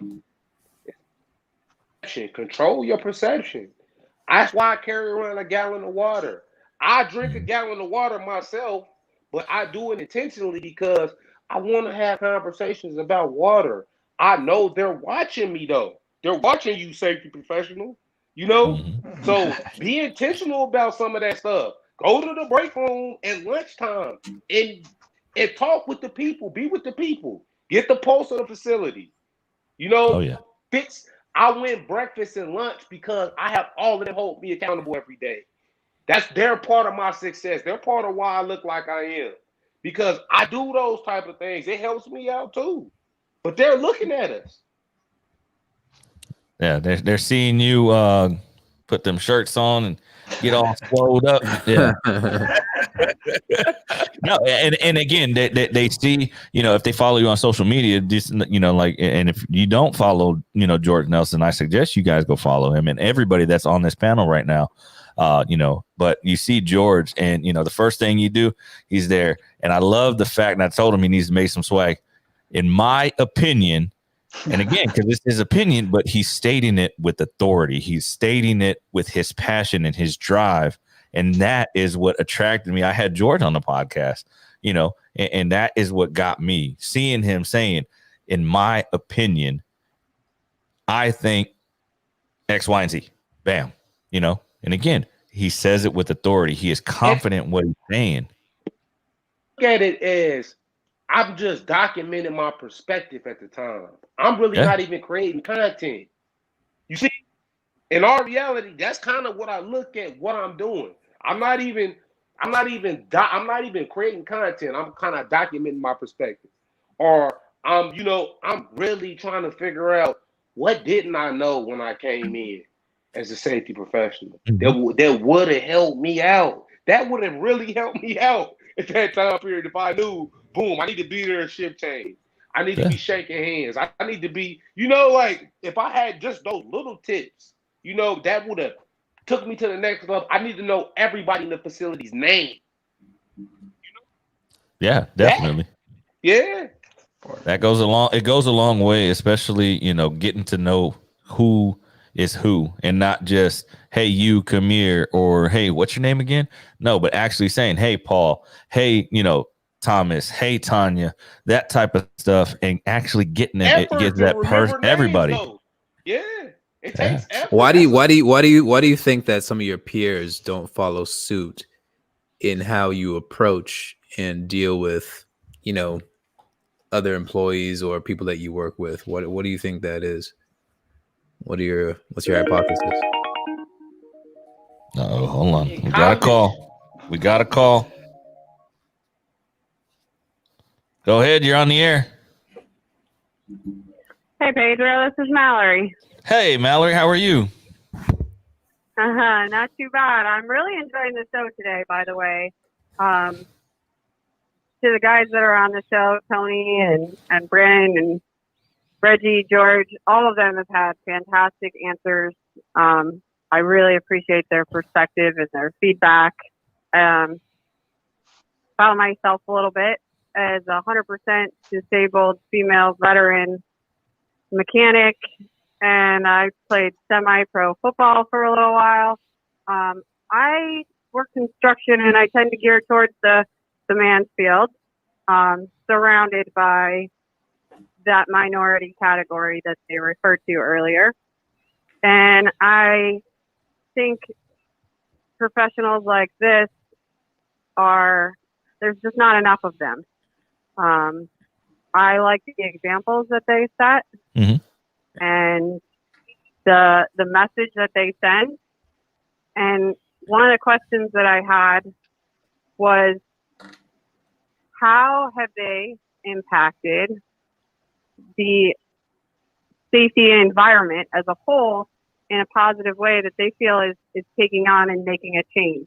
And if it hasn't happened yet, what would they do to make that change so that it does leave a lasting impression that people want to follow, aside from just a podcast or a training experience, but those ripple effects that create the wave.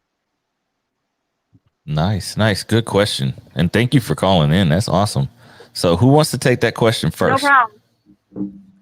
I can take it. I would say in safety, first and foremost, you have to lead by example, right? And that's not just with safety, that's with everything in the workplace. Leading by example, being the first person at work, being the first person to give, and being kind. That's always my number one answer. That's how I've been able to make an impact in my profession. It's just being kind and doing the right thing for the people and working for the people and having the people understand that you are there for them, not against them, but for them. I've been told so many times, hey, if this happens, or if I say this, then I'll get fired. And then my number one thing to say is, you know what?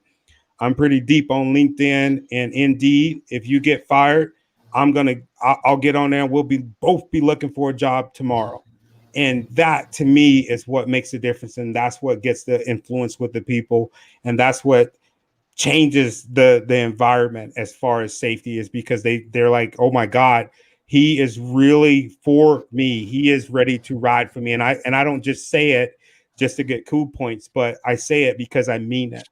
And I think that's the difference. And that's how you make the change. And in all the other leaders around you, when they see that, when they see the people gravitating towards you because you have that style of leadership, they really don't have a choice but to get on board with that style of leadership, because it is contagious, because they're going to be wondering why is the supply clerk going and asking the safety guy for advice? Well, that's because I treat him decent, and it's contagious, and it starts kind of fluttering around. And next thing you know, the safety person is, got that influence, and it's going in a positive direction. So yes, that's it. Nice. That loyalty, right? Yeah, go ahead, Brandon. Great question, Mallory. I kind of want to jump at it from another angle. In the environmental field, minorities are one to many. So I just want someone to say, hey, if I can just one person to say, I look like him, I want to be doing what he is doing. And if I can serve as that leader that or influence just that person, that kid, to say, hey, I can do it, as well as being in a field where you may be, I worked at a job where I was the only minority for like 5 years. Like that's the kind of few I'm talking about. So I really want to set an example that way and say, hey, like, this is what I'm doing. You can bake barriers. And just like Mallory said, she works at a job where she's a female. I'm sure that's kind of the same kind of situation that I'm kind of speaking about. Nice. And then from a different perspective, not really the safety aspect, but what about you, Reggie? How would you answer that question? Yeah, and Mallory, again, thank you for that question. And Pedro, even, kind of setting it up in terms of me coming at it from a different angle. But you know what? I think based on what Tony and Brandon and how they positioned it, you could take the positioning and really apply it to even my environment, right? So when it comes to software and just how do we impact change? And Brandon mentioned something about, being like the only Black person or just the minority at our level. It's tough. When I look around the boardroom and I'm like, okay, so it's just me. It's just me. Like, is anybody else? Right? It's a lot. And you try to integrate yourself and carry yourself a certain way to obviously gain credibility. But one thing that I've done is really and truly be myself. And Tony nailed it on the head when he talked about your vibe being just contagious. When you offer up that type of energy and you bring it into a room filled with executives, that's where you not only are you unique by your skin color, but you're unique by your approach, and they embrace it. And then they start putting you in places where you could actually have an impact. So just like, and now going back to Brandon, it's like, well, for other people that are, a minority, they can look up to someone like me and be like, hey, I want to be like Reggie. I want to be like Tony. I want to be like Brandon. I want to be like George. I want to be like Pedro, right? Mm-hmm. Because think about what we're doing. Think about what you guys are doing, creating content, right? You're telling your stories. Not everyone's going to be telling their story, right? So these are just different ways that we could go about having an impact, inflicting change, and really having an agenda to just uplift others and being that springboard. Nice. Well, there you go, Mallory. Thank you for calling in. Listen, this has been a great show. No, thank you very much, and we greatly appreciate it. Have a good evening. No problem. I'm going to keep watching. All righty. You too. Bye-bye. Man, I love when we get people on the horn like that. It's awesome. Hey, cool. Are you getting calls, man? This is the show I want to be on. I know, right? Oh man, my mom doesn't even call me anymore. and again, those that are just tuning in or you've been here for a while, we greatly appreciate you tuning in. Again, we're going an hour and 46 minutes strong. Mrs. Barlow said great topics, powerful information, and again, so kind of to bring it all together, we already talked about the safety portion, the influence, the leadership, what, and the one little aspect that I want to kind of touch on is what are we doing for our mental health? How are we decompressing out of all of this that we're going through? Brandon. I'm an extrovert, so this whole COVID lockdown, and now my company's gone fully remote now. I'm looking for outlets like this where I can go ahead and be social. I'm doing what I can. There's apps you can do. I'm on an app and do some meditation and things like that. But sometimes I just need to go out and do things, whether that's go to Starbucks. I need to run somewhere really quick just so I can be around people. But for me, it really has been tough being so used to being around people every day and talking and being on the floor to kind of moving out. And now I'm in my spare bedroom now that's turned to office, and I'm here 40 hours a week, 50 hours a week. So I'm trying to do what I can, like everybody else figured it out. Nice. What about you, George? What are you doing to decompress? Again, we see that you're making content, being at the restaurant, again, doing the industrial athlete and all your workouts that you're putting out there. But what are you doing to decompress after that for your mental health? Therapy. That's my therapy. When I'm working out, man, I'm not here for a minute. It's like one of those things where it's mind, body, and soul. And I really get to kind of think. And then since I work out right when I wake up, it helps me plan and visualize the rest of my day. So I got less stress, as I just walk through the day on a daily basis, because nobody's going to do nothing to me that I ain't done to myself. Like what I put myself through right at the beginning of the day, nothing else physically is going to push me to that level, because I push myself, right at early in the morning. So I don't know, but it helps with my stress level, because it's especially coming from, our football allowed me to be violent, but it was controlled. On a daily basis, man, it just evens me out and it helps. So that's what I preach to anybody too. But I think that's my therapy. Nice. What about you, Tony? What are you doing? Man, for me, talking to people.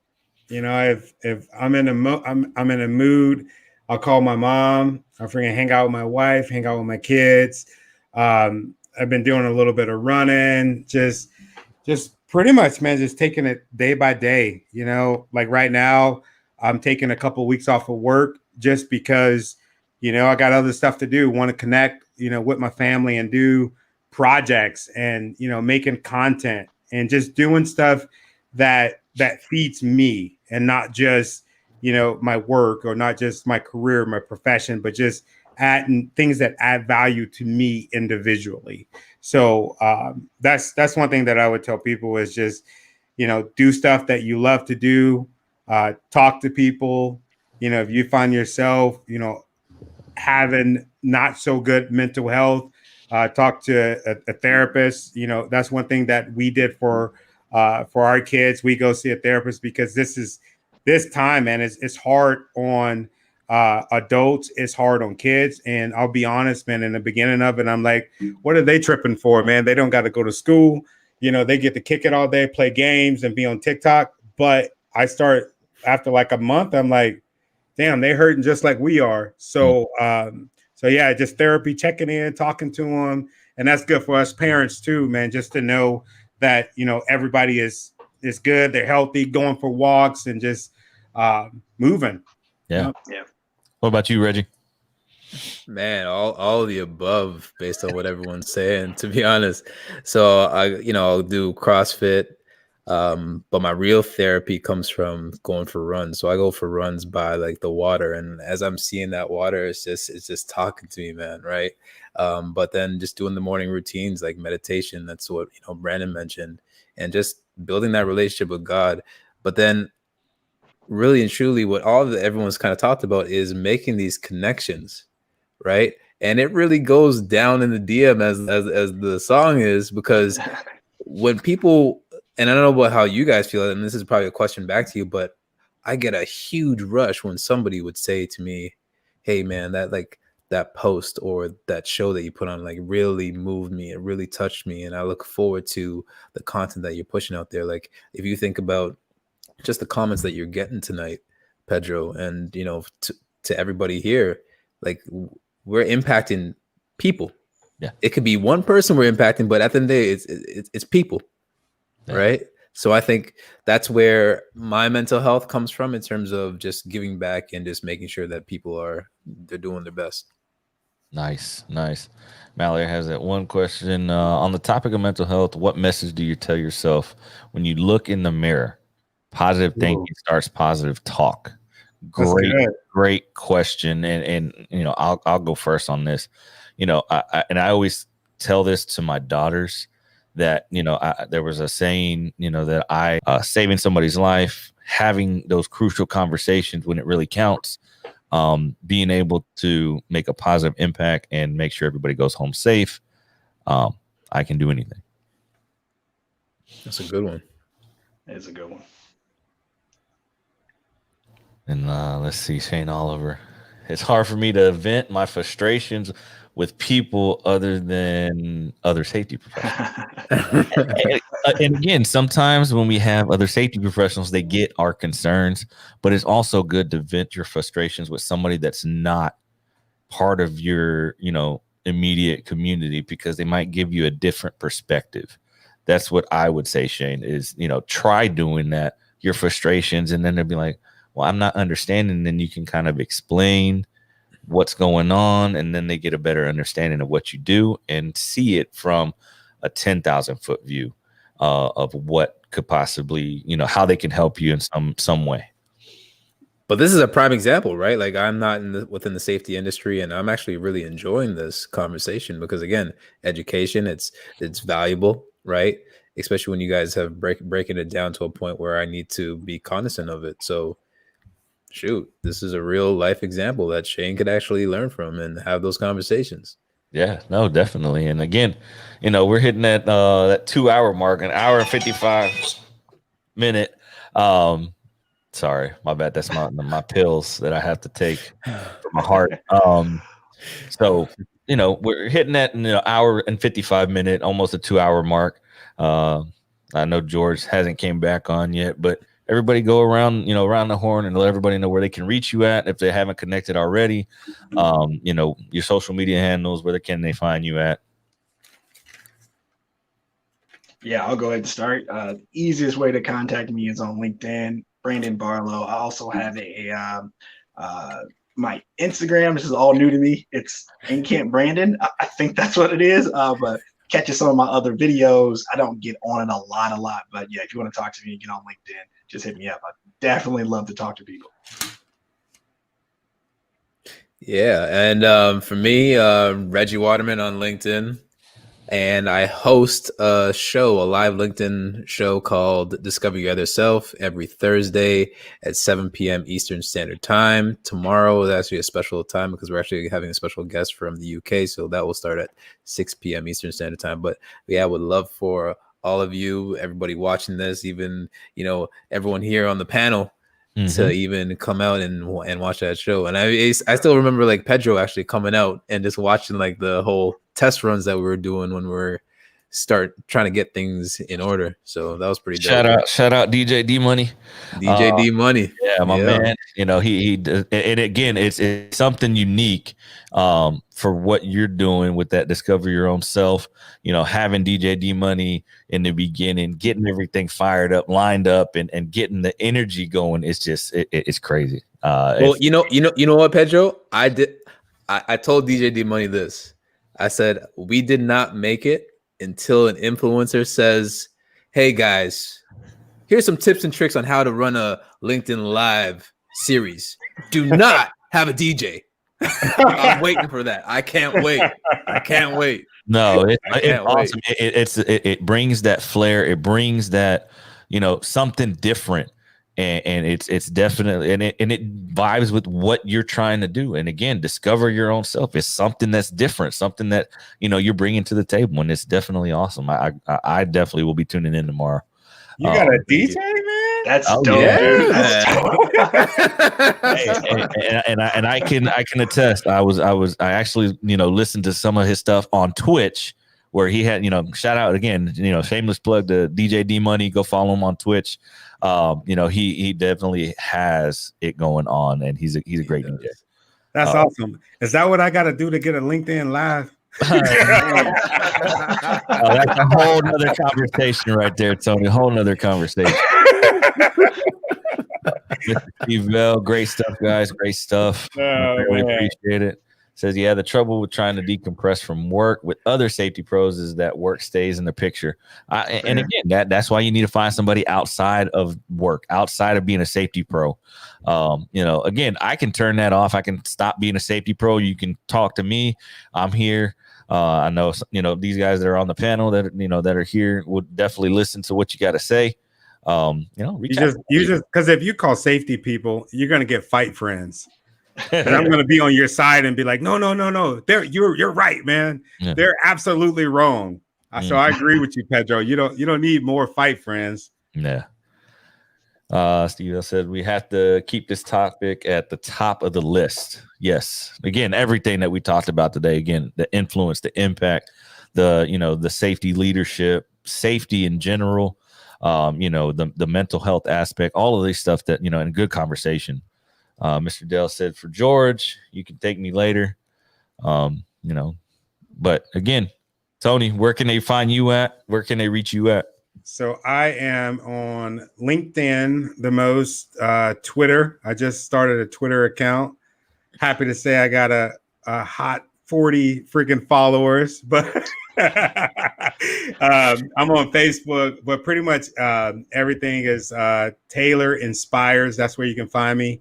If you want to text my community app, you can pretty much find me everywhere. The number is 253-527-6657, and just use the hashtag Inspire, and you'll be connected to all my social media. Nice. So with that being said, an hour and 59 going on 2 hours. We greatly appreciate everybody taking the time out. Sorry, George didn't hit us back, because I would, definitely, and I'll plug him in here. Go find George on Facebook, George Nelson. Go find him on Instagram. You can find him on LinkedIn, George Nelson Jr., CSP.